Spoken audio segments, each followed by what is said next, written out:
I'm Mickey Colton. And I'm Chad Dillon. And this is the Utica Rallycross Series coming at you for your 14th race here at Madagascar on the outskirts of the town of Antananarivo. Yeah! That's one of the bigger cities in here, but we're not in the metropolitan area. We are just outside of it at this stunt course that was built specifically for us to challenge us. I would say, though, when we were in the main capital, Antananarivo, I couldn't even move. The roads, there's barely any roads. The houses are so clumped together, but it was really a sight to see. I've never seen something like it. Yeah, it was a good trip as we start off today's event with, might be too young, but it's Dylan Young for Young Motorsports. Yeah, he had to get the special passport because he was a little too young, to get over here in Madagascar. He wasn't allowed to go alone. But to start out, Dylan Young misses the first entrance, which is actually, when I'm looking at this track, it's actually very difficult.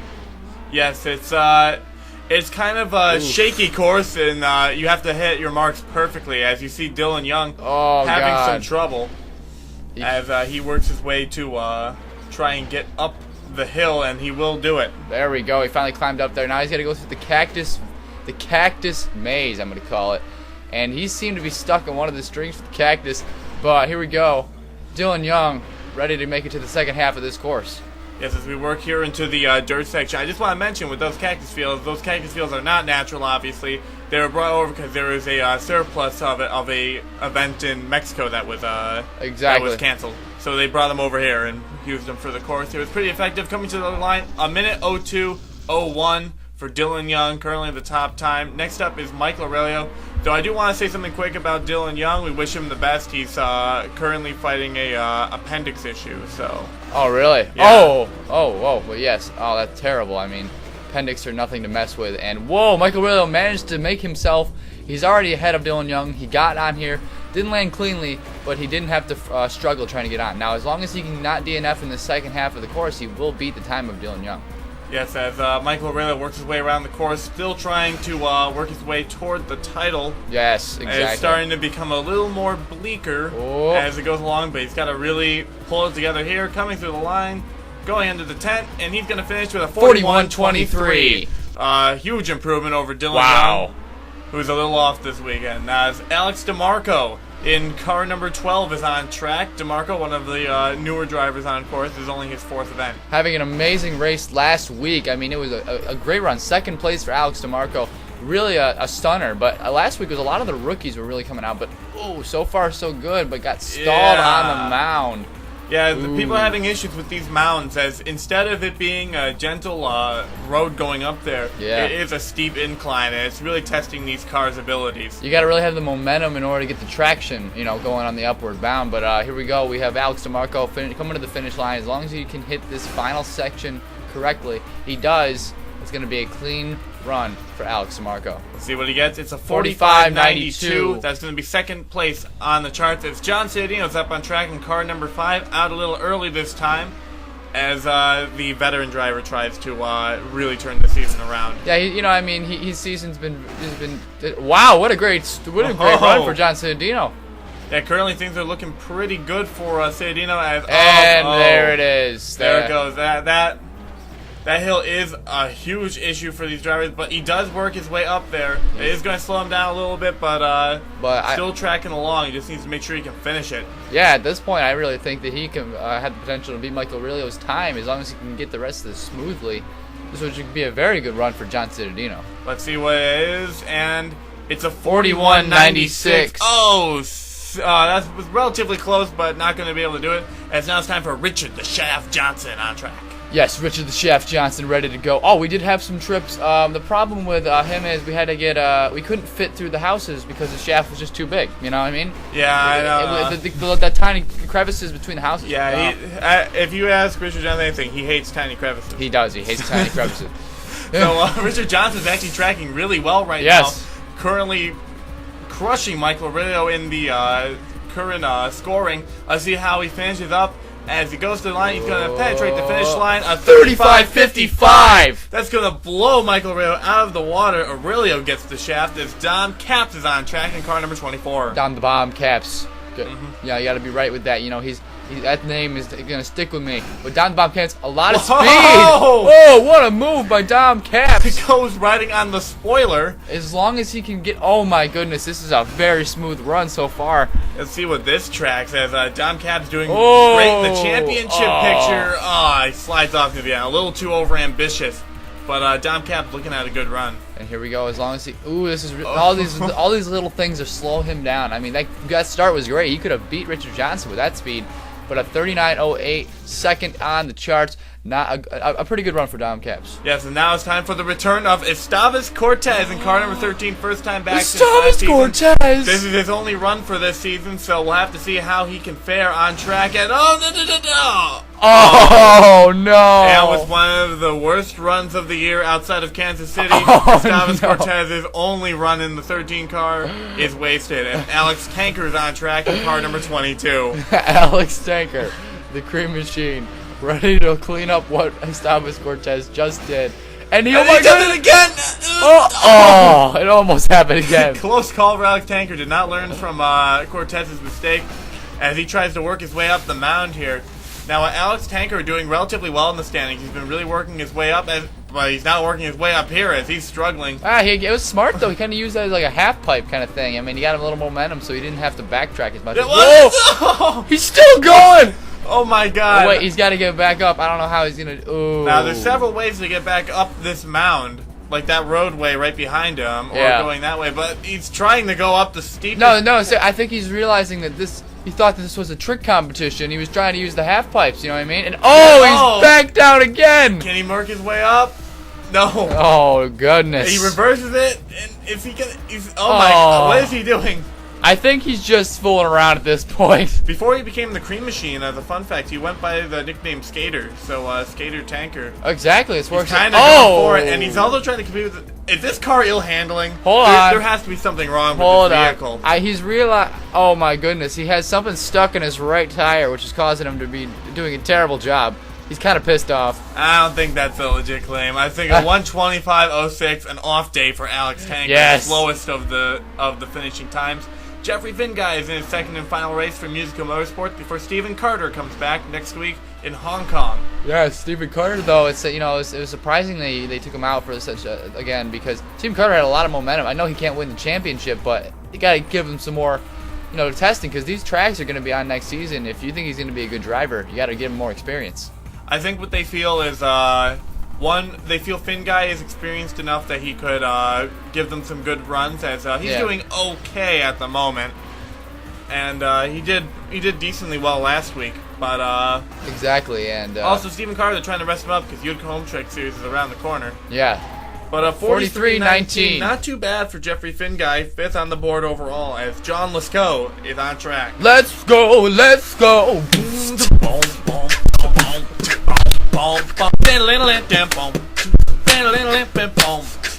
Yeah, let's go, go. As John Lasco is currently going around the track, the Frenchman in the number 7 machine, the replacement for Ray Davis after Phantom Full Force Racing folded. And almost being the replacement for Ogo. I mean, his new theme song, everyone's going on the Let's Go train. I mean, it's not good for Thomas Beatty. No, but I think this is a new generation, new generation of people for this season. Yeah, Let's Go generation. A 38.92. Great run by him, second on the board. As Tyler Benoit is on track for Benoit Motorsports, still trying to chase his teammate down, but only minimal success. It's a very close battle. I mean, they're only within, it's under 10 points now between the two. And I feel it's a little more. No, last season last race was only between 9 points, I'm pretty sure. Oh, really? Yeah. We'll have to check that. We'll check that out. I know that Benoit is slowly wearing away at it. He might be able, if he keeps consistent, to take that lead come Dead Man's Curve. Exactly, and it's because it's hard because Todd, he's such a good driver, but Adam Dunlap's just as good, so it's all about downfall. A 36.94. Great run. Not going to be Richard Johnson though, so Richard Johnson's still holding strong at the top as Nick Pericles is on track in car number 6. It looks like he took a little bit of Viagra, if you know what I mean. I don't. But anyway, Nick Pericles is on track. Oh no! And see. That terrible joke is going to say... It was not a terrible joke. That joke was hilarious. If you just didn't get... Yeah, that joke was hilarious. Obviously, Nick Pericles did not think so. No. He just crashed. Just to spite you. As Joseph Ernesto on track right now in car number 14. Yes, Joseph Ernesto actually having a pretty decent season so far coming in. I mean, he freaking won a race. He won the last race, yes. He's trying to break the curse of the first-time winner this season. He slides up track. No! The curse remains bloodied but unbroken as Joseph Ernesto is going to DNF out of this event. A shame for him as Alex May in the number 23 is on track. Alex May, great driver, great potential.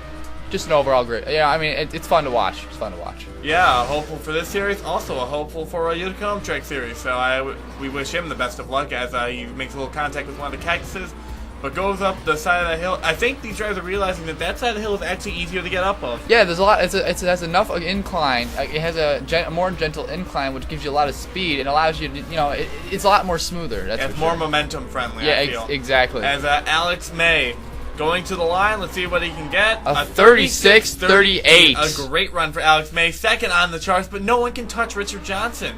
What about Chris Washer? I think Chris Washer has the potential to do it. If Chris Washer, driving the former Jake Williams machine, has been having a decent year, but is still pretty low in the points compared to other part-time drivers.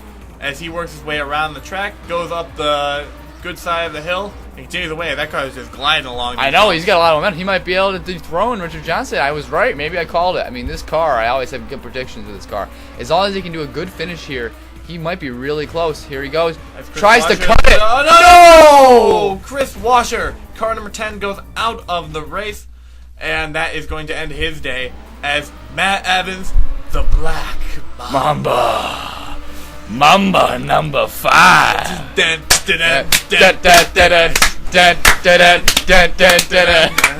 As Matt Evans on track right now, really digging, but it's going to make contact with that cactus. Now, Evans, we actually have some news with him. There was actually a points issue with Matt Evans, and he brought this up to the officials. Turns out 18 points this season were not counted for him. Really? So he was actually 18 points shorter. I forget where that puts him in the points. I think it's about 4th place instead of about 6th. Oh boy, that's a huge thing.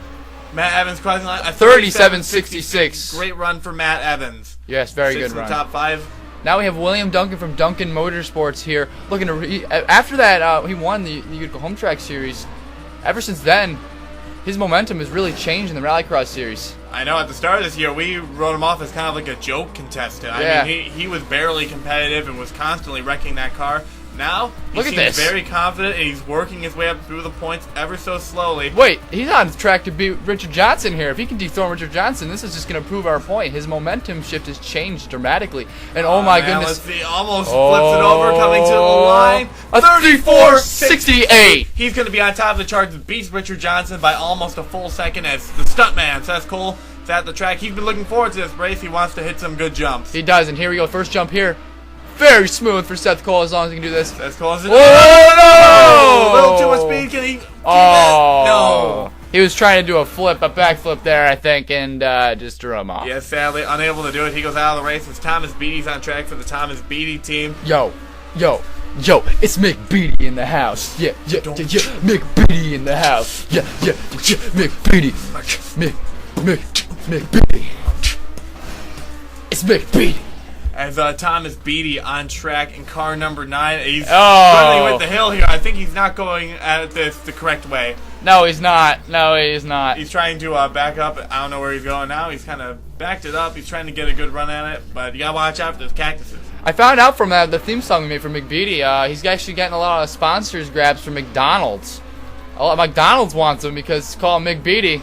McNugget, you know what I'm saying? Yeah, I mean, the Mick, even though it's not in his real name, exactly. People like it. Yeah, exactly. And here we go, Mick Beatty coming up to the finish line here. Very off run. 53-79. Yeah, very not off a good run run for him. He'll have to try again next week. As now the driver that Tyler Benoit's worried about, Adam Dunlap's on track. Can Dunlap beat him, or will he fall behind? It's been back and forth between these two. This battle has been really fun to watch this entire season. Whoa! But the momentum is still going towards his way. As long as he can use this new sideway, he does. Yeah, he lost a bit of time with that faulty jump. Yeah, but going up the side there, he's already gained on time. By his time, it should be close. as they work his way to the end. Ooh, I don't know how he's gonna. It's gonna be close. Oh, I'm not sure. This is tracking good, but how good? Does he beat Tyler Benoit? 35.65. Yes, he does. is going to beat Tyler Benoit. That's going to be the third fastest time, which is surprising given the issues. Yeah, I know exactly. I think that's. But the side part of that hill is really what motivates. Imagine if Richard Johnson used the side part of the hill. Yeah, Richard Johnson would probably be in victory lane He instead would. of currently William Duncan. As Anthony McCreary on track for the Kyotech team, the endurance racers here today. He's also running a couple other endurance races around, like a couple of dirt events. Yeah. That are trekking through the Madagascar jungle. Now, Anthony McCreary, he's a pretty good, decent driver to watch. I mean, ever since he came in the series, I really watched him. Oh! The endurance driver's run comes to an end. I should shut my mouth. Yep, shut the front door as Anthony McCreary goes over. Daniel Voiles on track in car number 2. Let's see how he can run. Yes, Daniel Voiles having the luck of Billy Bishop because he's driving the same car. I mean, he's not. Hey. Oh man. We got calls running from the booth. I might have said something wrong. Oh no.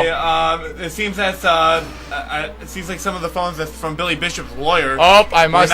We're not allowed to use the name without a couple of trademarks. Looks like he's gone Hollywood. Oh boy.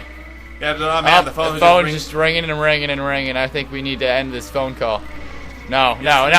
Daniel Voiles a 37.54 no, someone though. will pick it up. Someone will pick it up. Daniel Voiles a 37.54. A pretty decent time for Daniel Voiles. Next up, Matt Dool, the replacinator. Hoping to he's really catching up in the points. He's right up there in the alley. Yeah, Matt Dool, as we said, could be a dark horse contender, kind of like Dom Capps. Yes. In the battle against the top dogs from Benoit Motorsports. Now, Matt Dool has had a good year, getting that win at the Viner Circle, which a lot of the other drivers tease him about for some reason. Exactly. I don't know why. But here's the thing: he's no! Cut the turn a little too close. Tries to get too much of a good time. DNF for him. What a shame for the championship competitor. 2 drivers left. Colin Bartel is on track right now, and he's been having an up and down year. Yeah, but you know what? He's actually, he's 2 wins now? Yeah, he has 2 wins so far this year and a couple of DNFs, so he's at about the midpoint. Whoa, hold up. Look at this time he's got going on from Colin Bartel. My God. Bartel's just flying on track there. Could he beat William Duncan? I mean, this is going to be a really close contest. Oh, man, let's see. This is tracking really well. This is on point. I'm not even sure if, Oh, God. I'm not even sure how could it be improved. 43.41 is going to beat it by an entire second. Oh my goodness. We only have 1 driver left to try and beat him. It's Chris Aurelio. Now, if Bartel wins, he joins the 3-race win club, which only inhabits Tyler Benoit and this guy right here, the mighty, mighty Tiger, Chris Aurelio. Exactly, and Chris Aurelio's looking for the 4th one here. With the momentum he's got, he could beat Colin Bartel. This is a really close battle. Yeah, this is tracking really well at the moment. Wow. A lot of fast times here at the end. See, I thought it was going to be a Richard Johnson blowout. No, here we go. Let's see. Chris Aurelio looking to move up in points even more. Here he goes. Can he do it? No. 2nd place for Chris Aurelio, but great effort. Yeah. The winner for his 3rd Utica Rallycross Series win, it's Colin Bartel with a 33.41. In 2nd place was the mighty, mighty Tiger of Chris Aurelio. William Duncan got up there for a little bit, and Richard Johnson, he led most of the race. He's followed by, in 5th place, Adam Dunlap, who's going to have a great points day. Alex May in the number 23. Tyler Benoit's going to fall a couple points shy of the Dunlap. Daniel Voiles, a surprisingly good run. We didn't really talk about it due to the lawyers interrupting. Matt Evans, John Lesko around at the top 10. Dom Capps, not a good run for him, seeing how he's in battle for points. Then we got Michael Aurelio, John Ciudadino, Jeffery Finguy, Alex DeMarco, Thomas Beatty, Dylan Young, Alex Tanker, Chris Washer, and Anthony McCreary. Now to start the DNF list. Yeah, 2 cars DNF. They were Washer and McCreary. But now outside of the top 20, we have Matt Dool, Joseph Inesto, Nick Pericles, Seth Cole, and Estavas Cortez all having prematurely ended days. Yes. Estavas Cortez, I think he actually, other than the Kansas City Astro Circus, he had one of the shortest runs of the year. You're completely right about that one. Yes, now let's take a look at the point standings to see how it looks. Adam Dunlap is in the points lead. He has 11 points over Tyler, but you might have actually been correct since he did gain 2 points over him. Exactly. So Dom Capps is in 3rd, Matt Dool in 4th, Matt Evans drops to 5th. We got the battle of the Matts going on here. Yes, this is looking close. Chris Aurelio is in 6th place, having a great run today. He's going to really work his way to the title. Bartel in 7th, Duncan 8th, Johnson 9th, Tanker in 10th, all working their way Jake up. Williams still in 11th, seeing how he hasn't even raced in like 5 races. Then we got Michael Aurelio, Dylan Young, Seth Cole, Joseph Bryant, Emily Michaels, Ray Davis, Kevin White, John Cidio, and Stephen Carter. All these are still in contention to get the championship, but it's going to be very faint. Yep, and 21st and back are all eliminated due to Dunlap having a great run. That's Daniel Voiles, Emil Michaels, who won't be back until Dead Man's Curve, Thomas Beatty, Anthony McCrory, Billy Bishop, whose lawyers are on the phone. Yes. Nick Pericles, Joseph Ernesto, Alex DeMarco, Alex May, and Diego Ruiz round out the top 30. Then we got John Lesko, which is actually a pretty decent season, even though he's only raced a couple races. Kyle Sosnowski, Aaron Williams Jr., Vladimir Petrov, Austin Ogo, we miss you, Chris Washer, Jeffery Finguy, Ray Takeda, Joshua Michaels, and Estavas Cortez rounding out your top 40. We've had 40 drivers this season. Yep, and only a Cortez got 1 point. Yep, he got 1 point, and that's the only point he's going to be getting. He's number one. He's not making any more starts this year. And speaking of the next race, we have Hong Kong. We're going back last year. It was quite the race, and I'm assuming it will probably be as outlandish as last time. Ah, damn it. I knew you were going to do something racist. Well, see you next time. Thank you for watching. So long.